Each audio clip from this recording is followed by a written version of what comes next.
Hello and welcome to the International Society of Cannabis Pharmacists Journal Club number 9, Cannabis and Neuroimaging. We've got Dr. Staci Gruber joining us to discuss her latest research, and we're so excited to share a sneak peek, so stay tuned.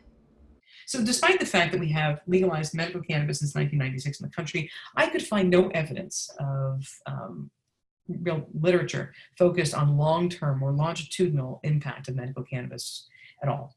So about 5 years ago, we launched Marijuana Investigations for Neuroscientific Discovery program at McLean Hospital and Harvard Medical School. It's the first program of its kind really dedicated to looking at the impact specifically of medical cannabis or marijuana on cognitive performance, clinical state, quality of life, very important, conventional medication use, and where applicable, measures of brain structure and function.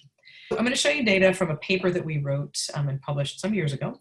It's a based on longitudinal observational study that is still ongoing, that is designed to look specifically at those measures that I just mentioned: cognition, mood, sleep, quality of life, medication use, and measures of brain structure and function in medical cannabis patients before they begin using cannabis. This is incredibly important. Okay. The important thing for these studies is to remember that these are patients who are using whole plant-derived products and not synthetic products that are non-plant derived or isolates typically. They're choosing their own, but almost nobody is choosing an isolate or a single extracted compound. This allows us to look at the impact of products that patients are actually using and allows us to monitor information about their regimens in terms of the types and the cultivars and potency, etc., since all of these impact findings. Were these people getting these doses on their own? Was there any guidance from healthcare professionals on what cannabis they were using or self-titrating off of their other medicines?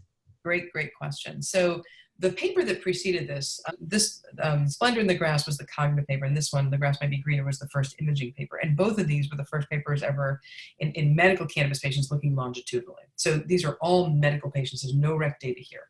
I hope I don't confuse people. Sometimes when I compare things like the data from the cognitive measures, I often compare it to our previous work in recreational consumers because, frankly, the recreational consumer data looks very, very different with regard to people who use cannabis, especially those with early onset from a recreational perspective, look worse than those with later onset or with people who don't use cannabis at all.